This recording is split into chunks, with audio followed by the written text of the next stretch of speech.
I don't care who you are. Everybody wants... I'm Elvis Presley. Ladies and gentlemen, we have a big show with Elvis Presley headlining tonight. Here is Elvis Presley.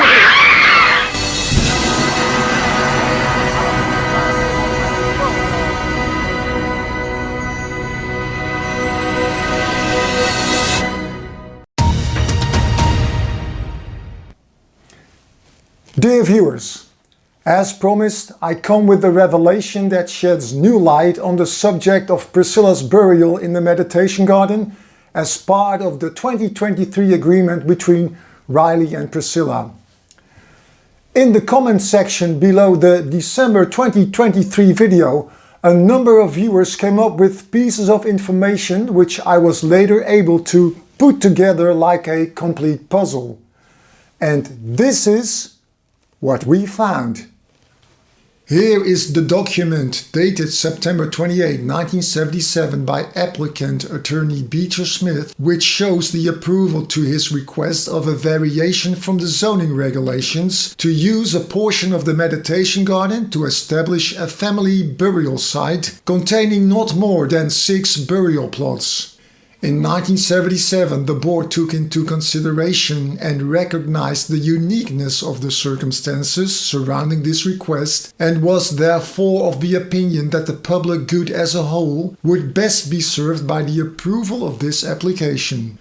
The motion was approved with 8 people in favor and none against.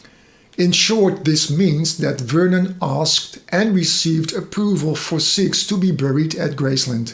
For a very long time there were 4 graves in the meditation garden: Elvis, Gladys, Vernon and Minnie Mae Presley. But something strange happened when Benjamin Keogh died, because Lisa Marie decided to have her son buried in the meditation garden. At the time everyone wondered why Lisa made this decision, since Ben never lived there. In hindsight, maybe Lisa had been intentionally buried in the meditation garden, as his grave would become number 5. Could it be that Lisa Marie took her precautions? Because if Priscilla would outlive Lisa, which unfortunately has happened, Lisa was afraid that Priscilla would have a team of lawyers claiming that 6th and final grave for herself. With the knowledge that Lisa Marie would never have allowed Priscilla to be buried in the meditation garden, Lisa's grave would now become number 6. By first laying Ben to rest in the meditation garden, followed by Lisa Marie, the maximum number of 6 burial plots was reached and the circle was closed. In short, this means that Priscilla's spot has, in a way, been taken by her grandson Ben. In the first version of the settlement between Riley and Priscilla, Riley's first response to Priscilla's request to be buried at Graceland was, "No, that's off the table." Then Riley very quickly agreed with the inclusion of the text, "to the extent of my authority." Riley knew that it wouldn't be possible anyway, and in the meantime it kept Priscilla quiet. But what about Riley's words in the Vanity Fair interview in August 2023? Quote, "I don't know why she wouldn't be buried at Graceland. I don't understand what the drama in the news was about. Yeah, if she wants to be, of course." But what else would she say? She couldn't answer the question with, "It won't happen because I don't have the authority anyway, but don't tell Priscilla that." Even when the time comes, she can always say that she wasn't aware of the restrictions. Now you may ask, why are you revealing this loophole in the agreement to Priscilla? Well, the answer to that is simple. If Priscilla has a good team of lawyers, which she has, they already found out about the limited amount of 6 graves that were permitted to Vernon. To quote an Elvis song, "What now? What next? Where to?" There are 2 things we need to take into account. The first is, if the agreement between Riley and Priscilla was made in California, which I believe it was, then the Memphis laws will supersede anything passed in California. The second point is that Priscilla cannot ask for the spot of a seventh grave because the meditation garden is not her property. Perhaps she will try to convince Riley to direct this request to the city of Memphis, as they have the final say on the matter. But Riley understands very well that Priscilla shot herself in the foot by portraying Elvis in a very poor light in her Priscilla movie. Her mother, Lisa Marie, was against the movie after reading the film script, and Riley and Jetty Schilling did not attend the movie premiere. Priscilla's presence in the meditation garden would be too divisive. A controversial person in the meditation garden negatively impacts Graceland's business side, and that is not what Riley and Joel Weinschenker wants.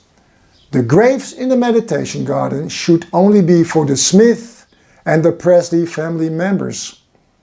To conclude this story, I would like to know whether a request has been submitted to the municipality of Memphis requesting an increase in the number of graves in the meditation garden. If you have any information about this, then please reach out to me. Darlene Love posted on her Facebook page that she is invited by Priscilla to participate in a Netflix documentary about Elvis that will air in the coming months. More details are to follow. In the Elvis Presley News Report of March 2024, I showed you that the 1971 STS Blackhawk, which Elvis gifted to Elias Garnham, was sold for $400,000. This month I discovered that the new owner is called Bob Kerbukes, and he showed his new purchase among other cars which he has at the New York International Auto Show. And yet, that annoying plaque on the dashboard is still there.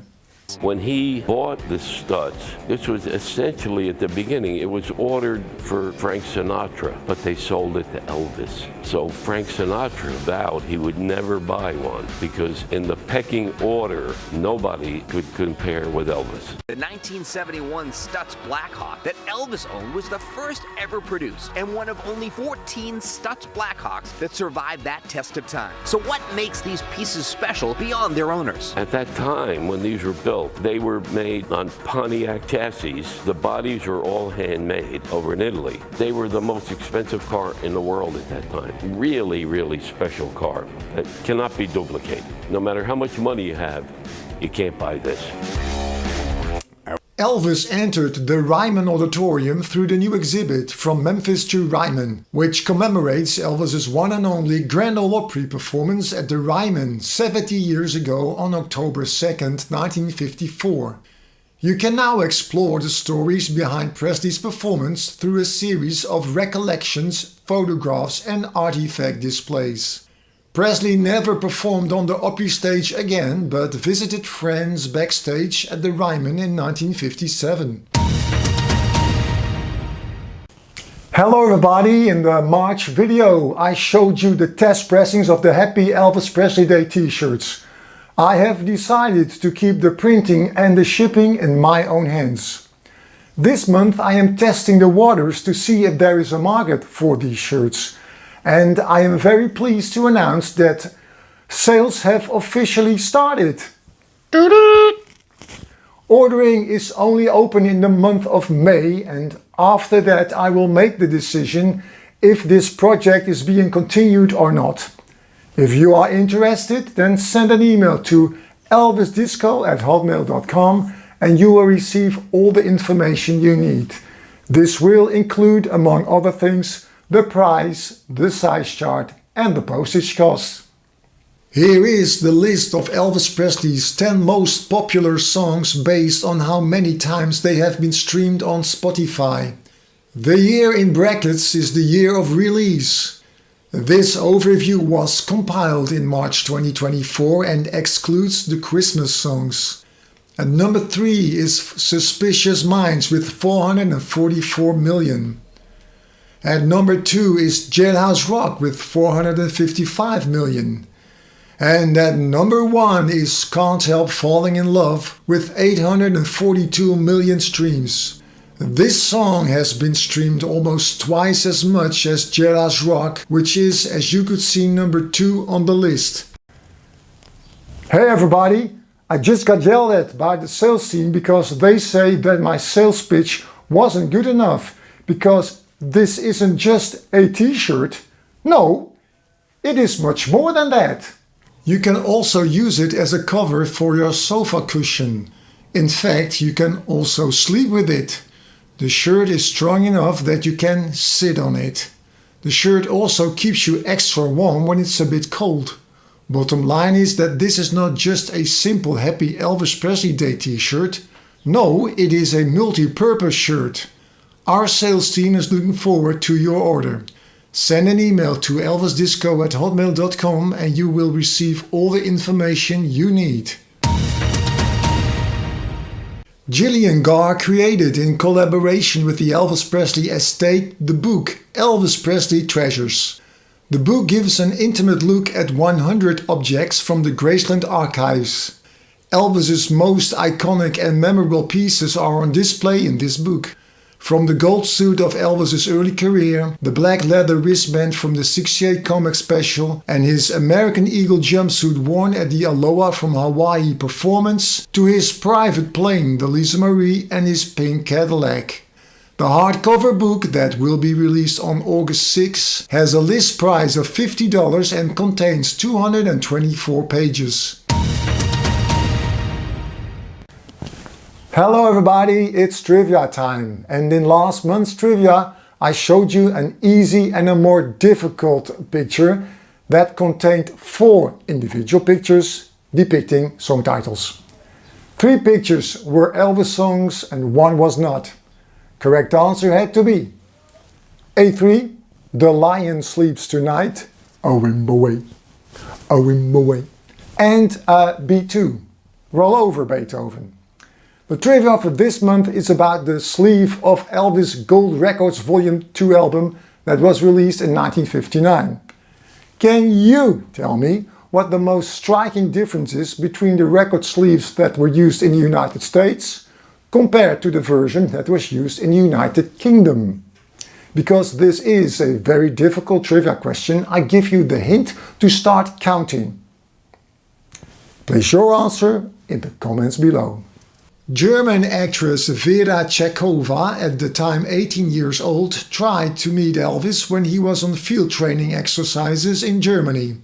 Although that didn't work out, Vera soon got a lucky break because she was hired to pose for publicity photos with Elvis for the March of Dimes campaign. After their photo shoot, Elvis and Vera posed for a formal portrait which appeared on the cover of the German magazine called Funk Illustrierte. They were also photographed that day visiting their Frankfurt Zoo and had some quality time together. After a while, Vera visited Elvis in Bad Nauheim, and a few months later Elvis surprised her with a return visit that lasted 4 days. During that time they visited the Moulin Rouge and other nightclubs in Munich.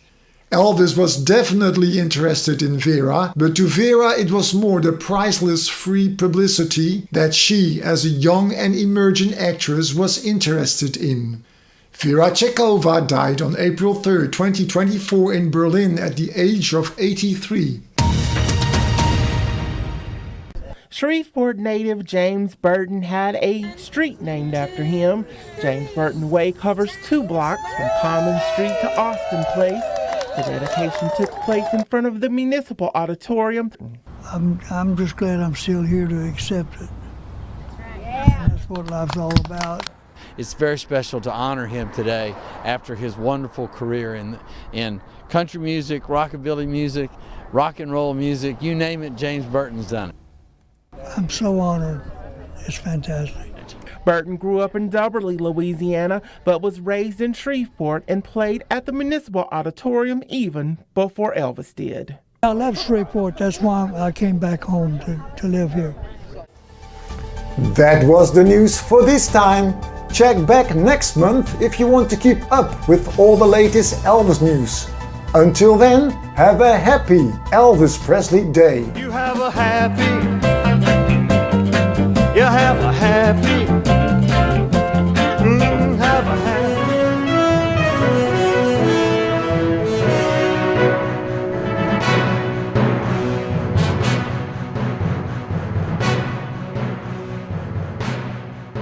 Did I hear someone say something about Elvis?